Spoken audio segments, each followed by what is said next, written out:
MP Magunta Srinivas రెడ్డిని Chirala MLA కరణం బలరామకృష్ణమూర్తి కలిశారు. సాధారణంగా కలిశామని ఇరువురు చెబుతున్నారు. కానీ ఈ రోజు ఒంగోలులో బలరాం కుమారుడు వెంకటేష్ ని మాగుంట కుమారుడు రాఘవారెడ్డి కలవడంతో రెండు భేటీల ప్రాధాన్యత సంతరించుకున్నాయి.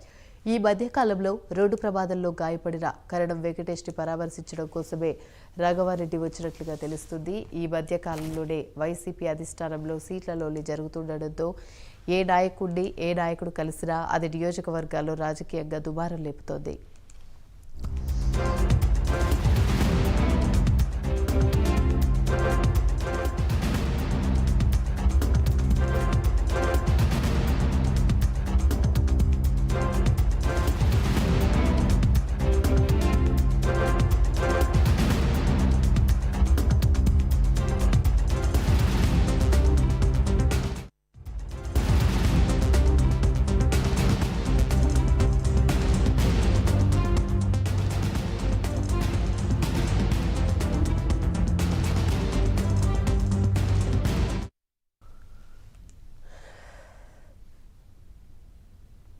ఒంగోలు ఎంపీ మాగుంట శ్రీనివాస్ రెడ్డి చీరాల ఎమ్మెల్యే కరణం బలరామకృష్ణమూర్తిని కలిశారు. సాధారణంగా కలిశామని ఇరువురు చెబుతున్నారు.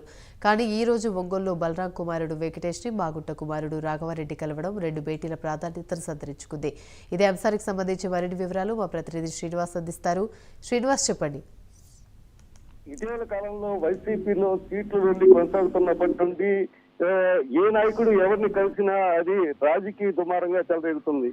ఇటీవల కాలంలో మాగుంట శ్రీనివాస్ రెడ్డికి టికెట్ నిరాకరించిన వైసీపీ అధిష్టానం టికెట్ నిరాకరించడంతో ప్రస్తుతం మాగుంటని కలిసిన ప్రతి నాయకుడిపై అలాగే దుమారం కొనసాగుతుంది. మొన్న ఇటీవల కాలంలో మంత్రి మేనుగు నాగార్జున రెడ్డి కలిసి అది మర్యాదపూర్వకంగానే కలిశానని చెప్పడం, అలాగే ప్రస్తుతం కర్ణం బలరాం కృష్ణమూర్తి కూడా మొన్న ఇటీవల కాలంలో కలవటం, ఇప్పుడు ప్రస్తుతం శ్రీనివాస్ రెడ్డి కుమారుడు రాఘవరెడ్డి మాగుంట కర్ణం వెంకటేష్ ఇటీవల కాలంలో అతను రోడ్డు ప్రమాదంలో గాయపడటం వల్ల అతన్ని పరామర్శించడానికి వచ్చానని చెప్తున్నప్పటికీ ఈ ప్రస్తుత పరిస్థితుల్లో ఈ సీట్ల జరుగుతున్న తరుణంలో ఈ రాజకీయం అనేది ఏదన్నా దుమారంగా మారింది. ప్రస్తుతం ఈ రాజకీయం ఏదన్నా వేరే రకంగా రాజకీయం మారే అవకాశం ఉందా, సమీకరణాలు మారే అవకాశం ఉందా అనే విధంగా చర్చలు జరుగుతున్నాయి.